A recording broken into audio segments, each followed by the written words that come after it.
Hello,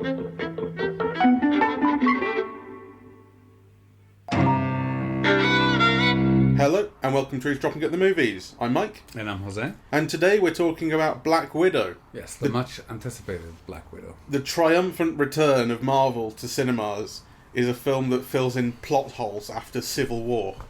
Oh, is it? Well, yeah, I mean, it's set after the Sokovia Accords, right? So that's when, after Age of Ultron, oh god, I'm already sounding like a nerd, but after Age of Ultron, that's when they blew up the thing in the sky and caused a lot of death. Right. The Sokovia Accords were about reining in the Avengers, saying that we're going to have a legal framework. And Civil War was about some of the Avengers thought that was a good idea, others didn't. And it never occurred to me that there was more story to be told in the middle, but apparently, Scarlett Johansson, Black Widow, went off after that, and you were left with questions as to what she got up to. Well, this film explains what she got up to. And what it is a family reunion with the family she was placed with, the family that was built out of undercover Russian Soviet agents. David Harbour's the dad, Rachel Weisz is the mum, Florence Pugh is the sister, and Scarlett Johansson is Black Widow.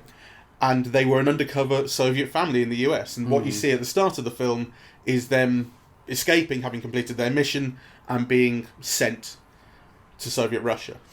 It's a real melodrama that doesn't trust melodrama. Yeah, so it has all of these elements of melodrama, right? Children abandoned, children abused, children manipulated, the unfairness of life if you're poor or genetically gifted.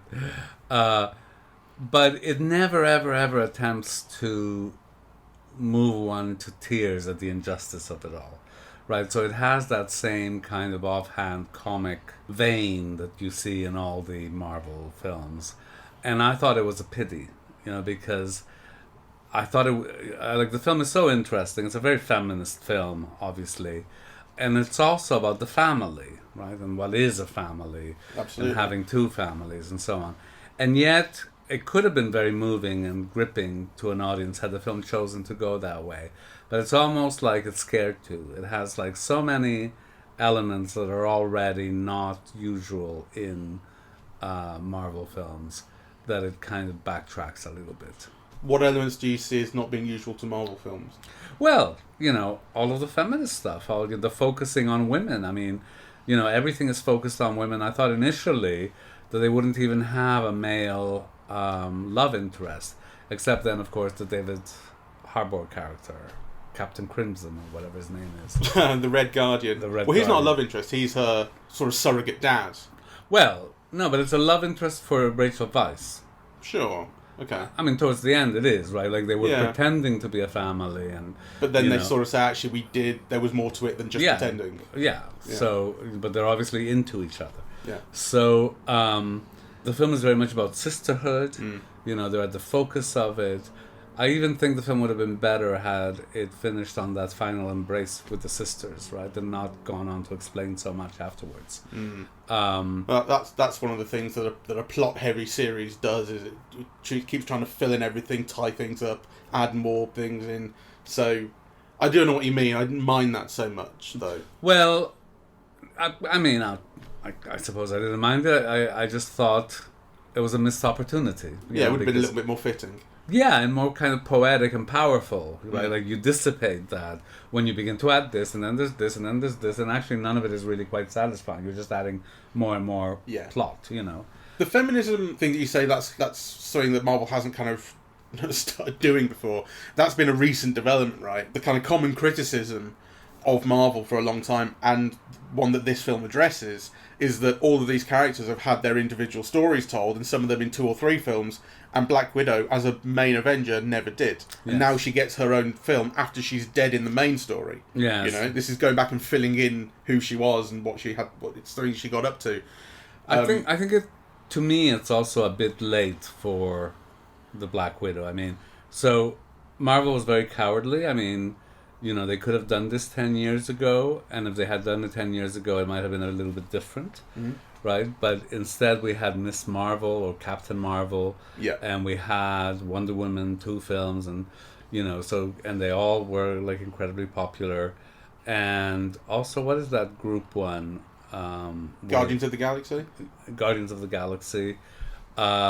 but also the one with the Joker and Suicide Squad. Suicide Squad, which featured Harley Quinn. Yeah. Right? But it's important to point out that DC, with Wonder Woman and Suicide Squad, they're different. They're a different series. They're different. I know. But what I'm saying is, it really is Marvel that reignited the popularity of the superhero genre. Absolutely. Right? So they actually could have done one focused around the women, 10 years ago at least. Yeah. And so this has been a long time coming. I'm really shocked that there were still arguments about it. Yeah, that it wasn't a given that somebody like Black Widow would get her own film until quite recently. So I think in a way they behaved kind of shamefully. I also think that, so what I'm thinking aloud here, but what I'm saying about the missed opportunity is, I remember reading, Black Widow comic books or Black Widow in comic books, because there was a while when she, in the 70s, when she seemed to appear in many of them. And of course, the thing about her is that she was almost like a Bond Russian spy. Yeah, yeah. So it was like her ability to seduce and, and fight. But, her femme fatale characteristics, that were often kind of highlighted in those comic books. And I would have liked to have seen, and this, might just be a prejudice of mine, but I would have liked to have seen kind of Scarlett Johansson draw on, she has done quite a bit of this, and she is like a femme fatale character. But also it's a way of highlighting women's brains, rather. So it's not just sexual desirability, right, in a character like the Black Widow. It's sexual desirability tied to brains, yeah? And I think the recent iteration of Black Widow is too fight-heavy and too little attention to brains. Yeah, maybe the case. I mean, I always just kind of thought that the way that she's been utilised in the Marvel Cinematic Universe has been second to everybody else. And actually the film even makes reference to that when Florence Pugh says something like, I was hoping to get one of the main Avengers in after you. She's like, what do you mean one of the main Avengers? So, you might have a point that her intelligence in particular is something that's been underutilised, but she has been underutilised. And actually her sexuality has been underutilised. The main thing she has done is fight and kind of back other people up. Well, Florence was very funny about, saying that pose where you spread your legs and throw your hair back, right? Yeah. And actually, it's funny because it's true. I think she has been used sexually, and I believe there are stories about Scarlett Johansson having to fight, the use of her merely as, an object of desire. But I think it's unfortunate that has been overcome only in relation to physical fighting skills, or whereas actually I think there's a lot more that could be done with just being smart. Yeah, there are a number of themes in this film that seem to be kind of generally related, but also quite generally expressed, and these are themes to do with individual thinking and the abuse of women and control of women, control of actions, and they kind of, these are separate things, but they also tie together. One of the themes that I thought the film was going to really leap at that would be a way of tying it together is the idea of America versus the Soviet Union. And actually, it did less of that than I thought. The reason I thought it was going to do a lot of it was because at the start, in the pre-credit sequence, when the young girls, they're like 6 and 9 years old or whatever at the time, are being taken out of Ohio, where they've grown up in this spy family, this undercover family. They've been taken back to the Soviet Union. In fact, they're going to be taken to the Red Room, which is this indoctrination of women kind of place where they turn into the Red Sparrows, if you like. Natasha, Black Widow, she says, I like it in Ohio, I like it here, and I thought this is going to be this kind of, well, that's, because she's American, and and the thing about America is freedom. And it's freedom of thought, Americans are very keen on their freedom, and the Soviet Union, Union, doesn't have any freedom, and the idea of it being like a hive mind, you don't have any freedom, you can't think for yourself, you can't be your own person in the Soviet Union. Like, it's not, it's been a common theme, and it's not to say that it's never been true, but it's always been very, very simple to the point where it's become just a trope of the way the Soviet Union is represented in American cinema. It's just this very generalized hive mind enemy that represents this way of life that is opposite to American, the ideal American way of life, if you like, and everything that's written down in, the life, liberty, and the pursuit of happiness does not exist in the Soviet Union, and that's the Soviet Union as represented on film. On American film, historically, it's like it's that simple, right? Yeah. It's not to say it's not true, but it's never very complex, and it's coding, really. It's always very self-congratulatory as well. Yeah, well, this is what I expected, more of the self-congratulatory stuff, actually, and actually, I think maybe it's just that it's because there's no real mention of America, right? These are Russian people, and even though one of them has defected to SHIELD and American and everything. These are Russian people fighting a very particular enemy of their own within the Soviet Union. So I'm glad that it didn't have this overtone that it really could have had of we're going to go back to America where things are good. It really could have had. It didn't have that. It still does have a very kind of simplified, kind of tropey version of Soviet Russia. But I do think that it brings out these ideas of control of women in fairly interesting ways. If, again, maybe a little bit simple, but still, the idea that you're talking about of sisterhood and the idea of freeing all of these women who have been brain controlled with this chemical. Yes. Well, I like that very much. I mean, so we saw it in a cinema that was quite empty, but in which there were maybe 20 boys. Yeah, like 10 or 11-year-old boys. Yeah, like I was going to say tweens. And, I mean, there were moments where I thought, this is not going down well, because, they seem to be jumping all over the place and going to buy popcorn and running here and there. And then, there were moments that the film seemed to grip them, and at the end they all applauded, right? Which surprised me in the light of their previous behavior. And one of the things that I kept thinking throughout is, well, why are there no teenage girls at this screening? Yeah. Because it's a film that in many ways seems to be made for them, right? And also, I wonder what teen girls who have seen it think of this film. Yeah, because there were things that I thought would go down very well. There were things that I thought, what was Marvel thinking of, really? Because there are very tactful images, but you do see like these. So you're given a bit of background. These girls are abducted, right? And then there are just almost like photographic image of these, tween girls, and there's nothing sexual about the images, but they suggest it, right? They suggest like. What's the word when women are bought and sold, really? Sexual slavery. Well, that trafficking. too. Trafficked, which has been like the bane of the world, but particularly in Europe. I mean, I've seen all these documentaries on television, from the BBC about, how Eastern European women are kidnapped and drugged and trafficked. All the way from like England to Turkey. And some of those images had those suggestions, right? The alcohol, the cigarettes. Yeah, so there was nothing sexual about them, but it kind of conveyed that sense of sexual trafficking. Yeah. And I did think this is a bit too strong for teen girls, though maybe not. Is it being used ethically?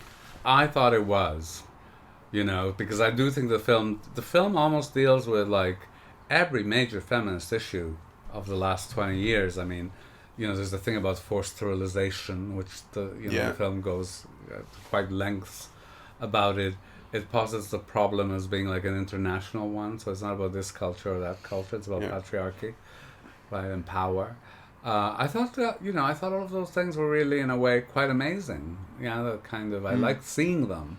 But I did wonder, how they were going to go with the audience. And whether there was a gender difference in how they played, right? But obviously we didn't get a chance to see that.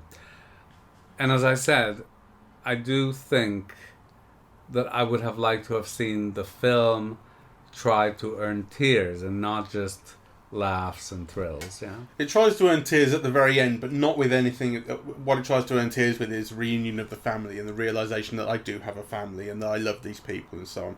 And I don't actually mind that as a resolution to the story of these four people, but it's overly soppy. It didn't work well. It wasn't well done. Exactly. Like the concept is fair. I think the core concept of this bizarro family reunion is a really strong one.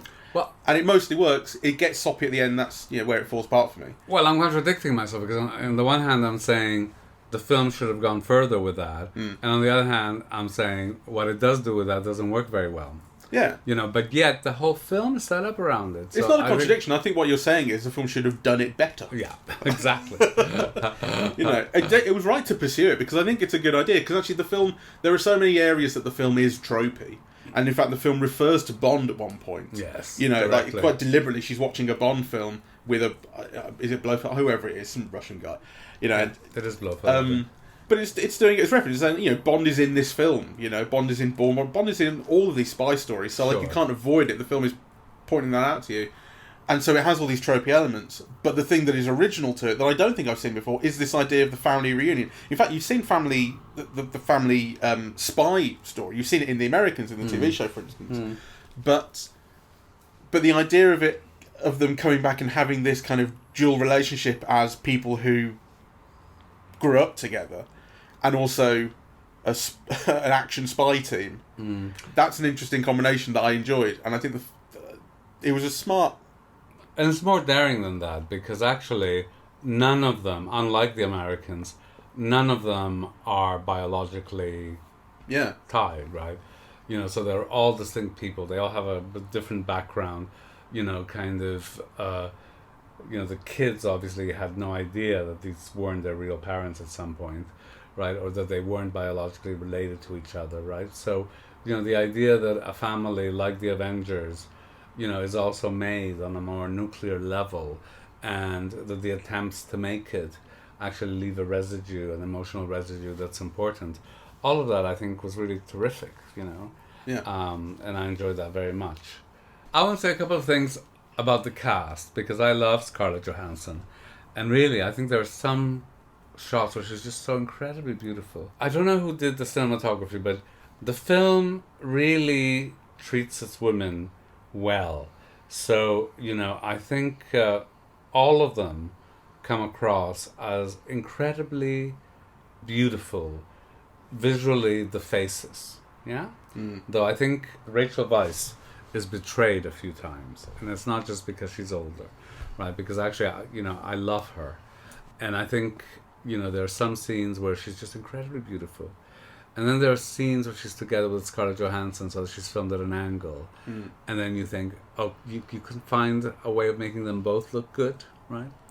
The film is both careful about how it films them. So there are moments where they all seem incredibly beautiful and sexy.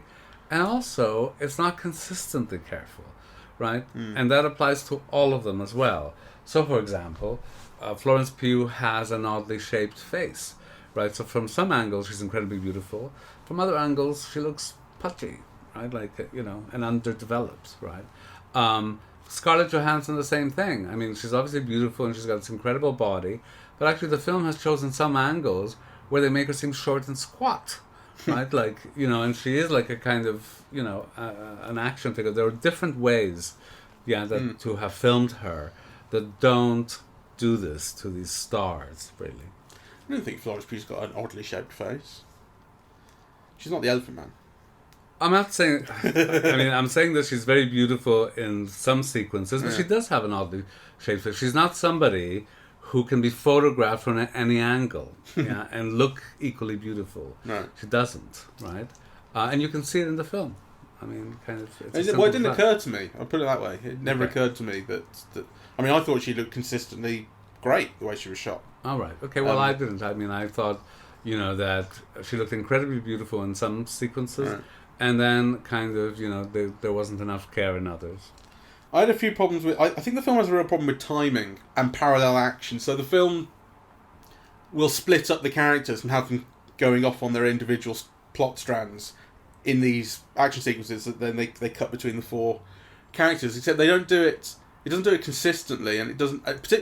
David Harbour, in particular, has these two kind of parts in action scenes where he's just kind of forgotten about. So they go and rescue him from prison, from this gulag, and the whole start of that sequence is about him escaping, and he's being led out by the girls in the helicopter who've got an earpiece with him.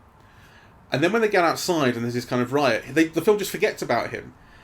You know, he's trying to get up to the helicopter and escape from this riot, and like that should be a consistent part of the action, but the film just forgets him for a bit. And then you catch up with him again. It also does it with him again when he fights. I think the character's name is Taskmaster, which is the mimic kind of robot-y type villain.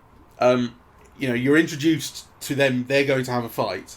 And then there's one shot in the middle of a lot of other stuff later on where you catch up with them having a bit of a fight. And then the next time you see them, Rachel Weisz comes in and helps finish the fight. And like, it's not too little precedence given to him. He is subsumed, forgotten in the action. I think he's forgotten throughout the film. I mean, he's almost like a one-joke character, basically. Yeah, so his joke is that he's reliving past memories. He used to be the Soviets' equivalent to Captain America, the Red Guardian, and he wishes he still was that, but he's too fat and old, and it was never really all that true. I mean, his best bit was the bit in the Russian prison at the beginning that introduced him. And then he plays the same joke over and over again.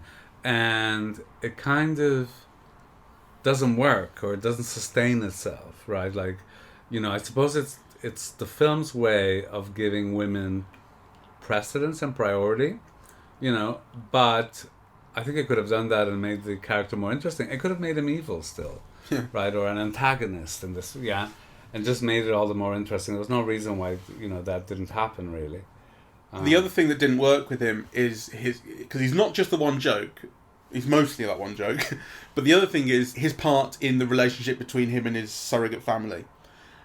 When they all come together at Rachel Weisz's place and they're talking it over and arguing and what have you, it's sort of clear that he loves the girls. And actually he did love the girls and he cared for them as a dad. It's clear from the first shot, basically. Yeah, and that Rachel Weisz doesn't quite see it that way. But again, as the film goes on, you do get more... Understand why. Yeah, well, you understand actually it isn't necessarily the case that she didn't feel that way, but she was more about the mission or whatever it might be. But it is inconsistent, and actually it's unfair that it's kind of forgotten about, because the girls kind of reject him, right?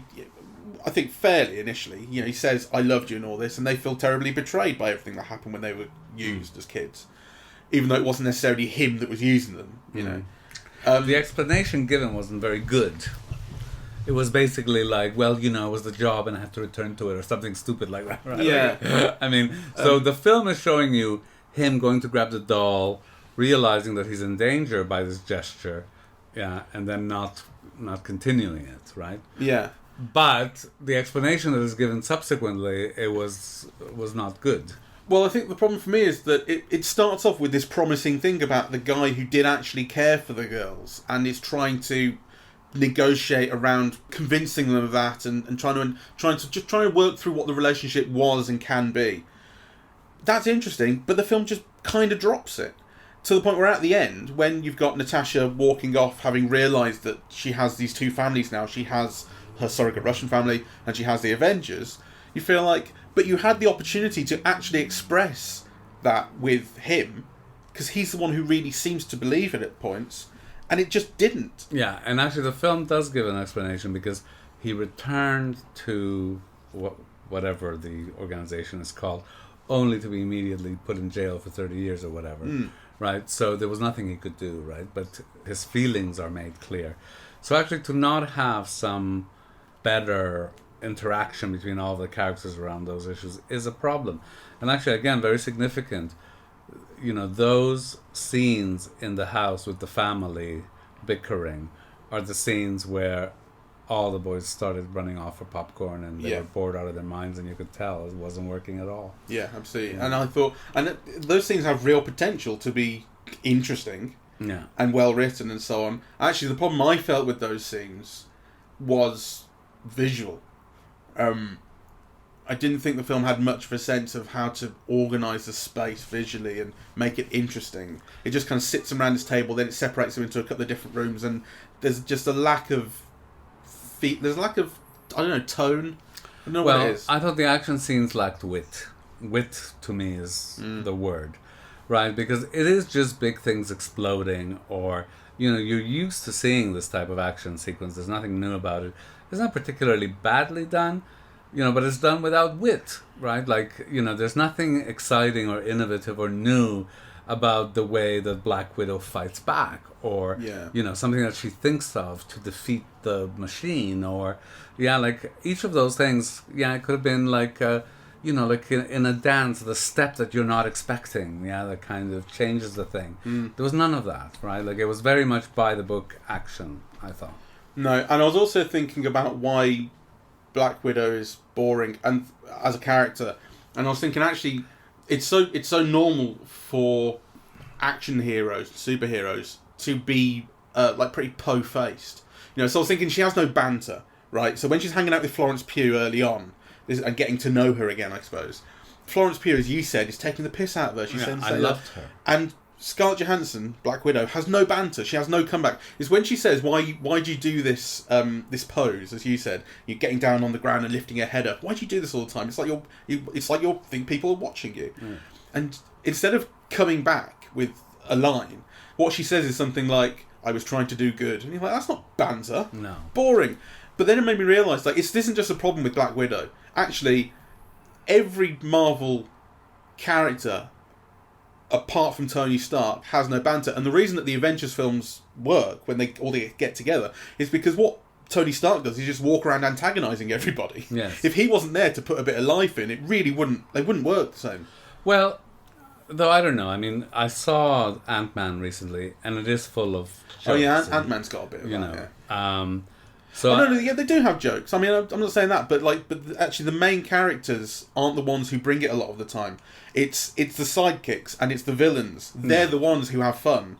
No, it's true, and it's a shame in particular about this film, because actually, I think this is a film that shies away from the Black Widow's sexuality. I think, you know, it's almost like they made a project of not sexualizing her. Whereas, you know, in the comic book, the thing that made the Black Widow such a fantastic character is that she had it all, right? She used every aspect of who she was, right? And, you know, that included, like, you know, seduction and her smarts and her looks and her skills. And, this is all about fighting, right? And so it's reducing this great character to just one aspect of what she can do, which is the fighting. Well, there is also this thing, but I think this is badly done, of...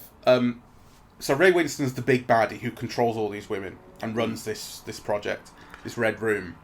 And they get into his sort of computer system by putting on masks like Mission Impossible, pretending... So this is the thing. It's this thing about severing the nerve. This is the line that was playing on my mind. You realise that when Scarlett Johansson looks like she's been captured by Ray Winston, actually she meant to be there, and there's this thing about she can't attack him. He feels very safe around her because he has this pheromone that he puts on himself, and she is conditioned to not attack him when she smells it. And that applies to all of the Black Widows. Yeah.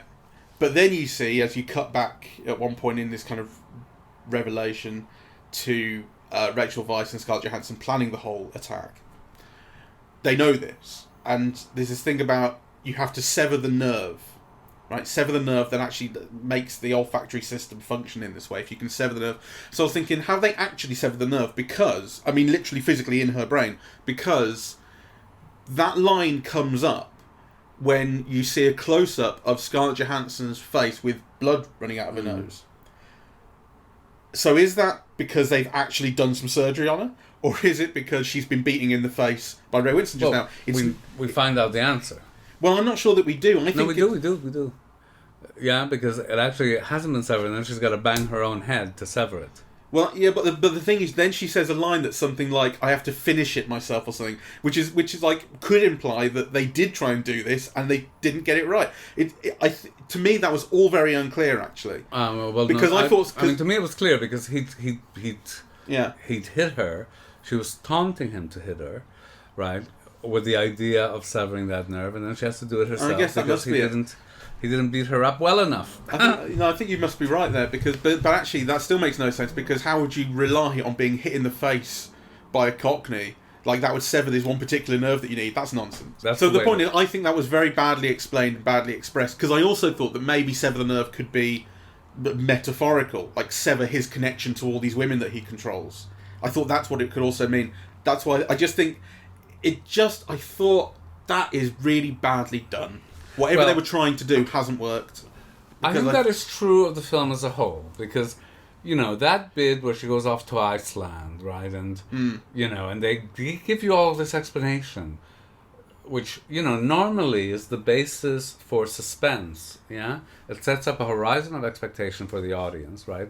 You have, you know, this much fuel, this much, you have to change the toilet in this time, yeah?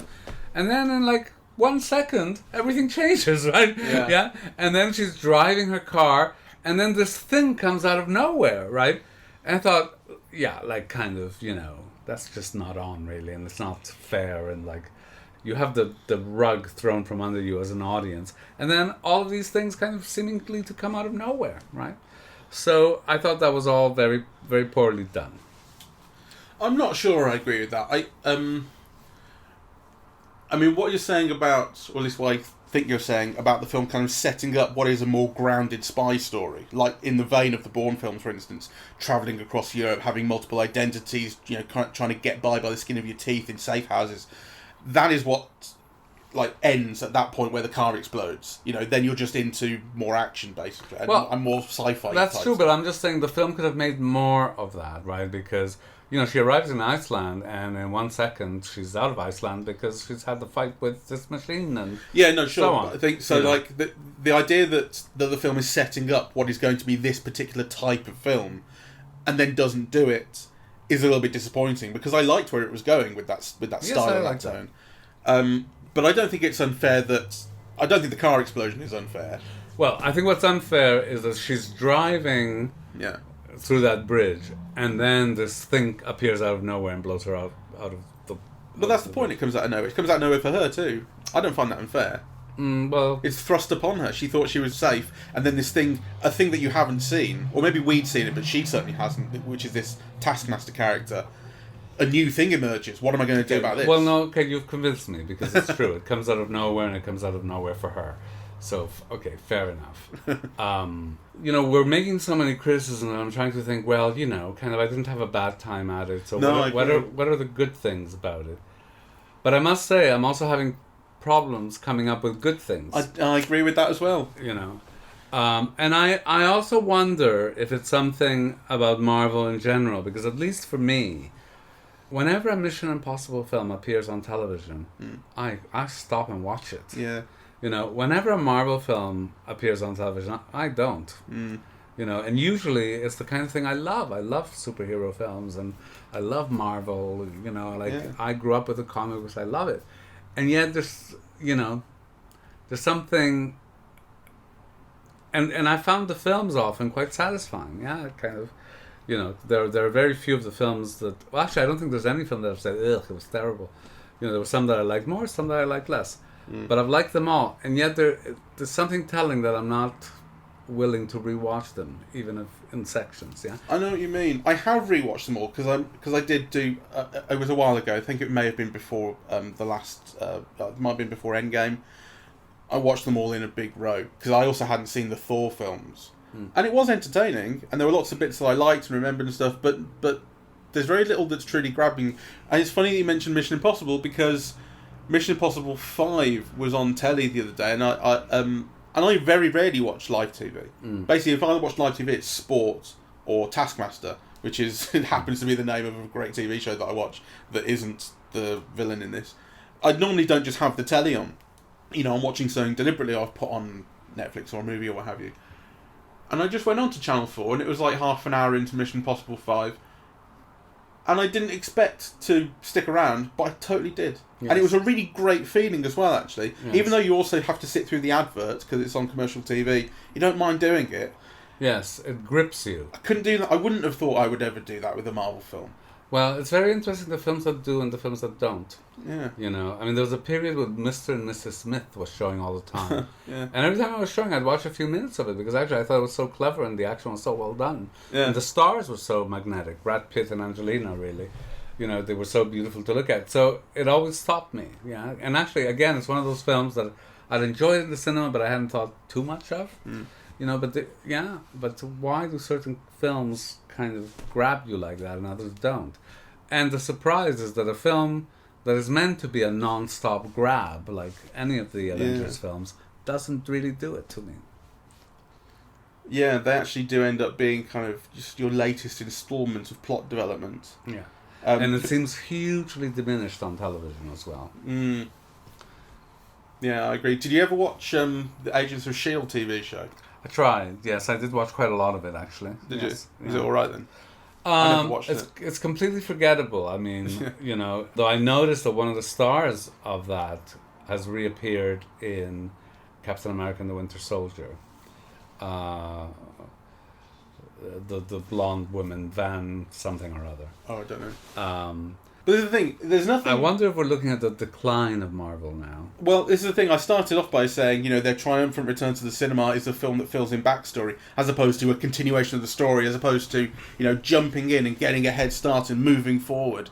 That's not what this film does at all. And that's it may not be deliberate, you know, it's just an issue of timing, really. This is the latest film, they had to come out. So I don't know, like, the thing is, it hasn't... I still had a good time, as you said, even though I'm trying to... It's hard to actually work out what in particular was really contributed to that good time, and it hasn't dampened my interest in seeing more of the Marvel films as they continue to come out, though I haven't found any interest in watching the TV shows. Though another interesting point, you know, because I'm trying to be measured here and not just knee-jerk, but I laughed more at, what was it called, The Bodyguard, the Hitman's Wife's Bodyguard. The Hitman's Wife's Bodyguard. I had a better time at that than I did at this.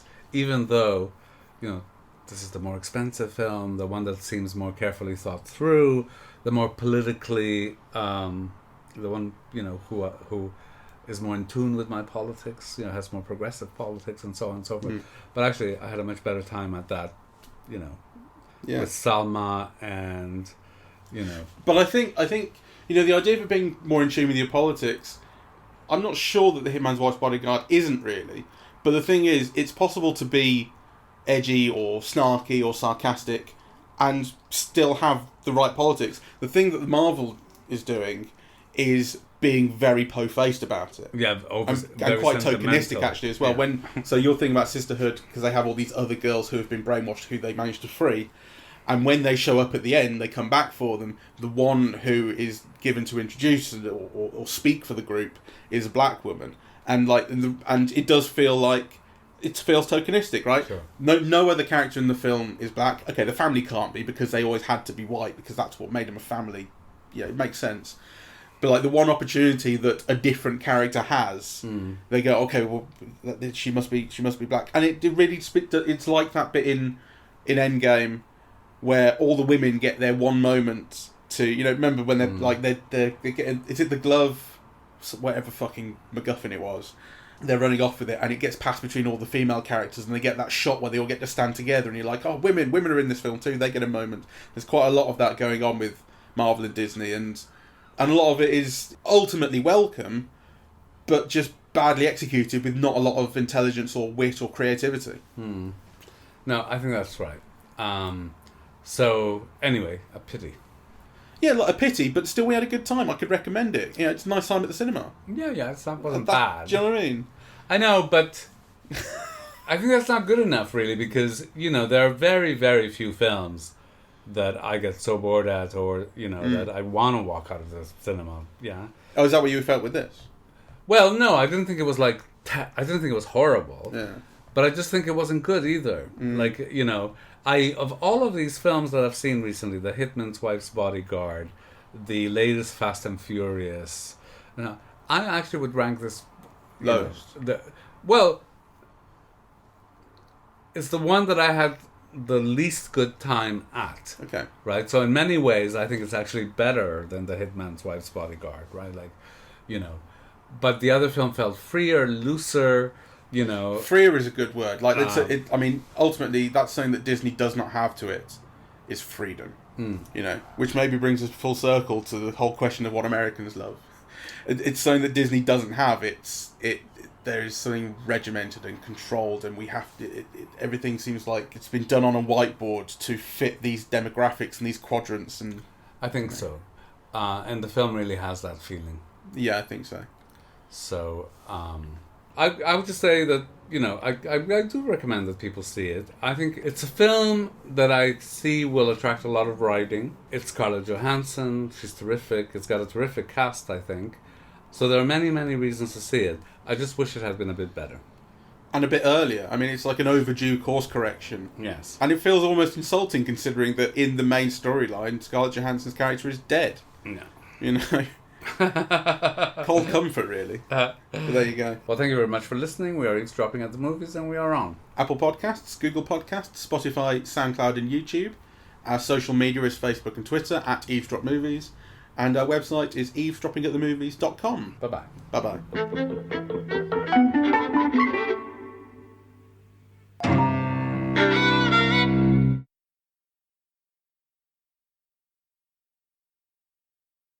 What else did I have written down? I think that we'd mostly covered what I thought.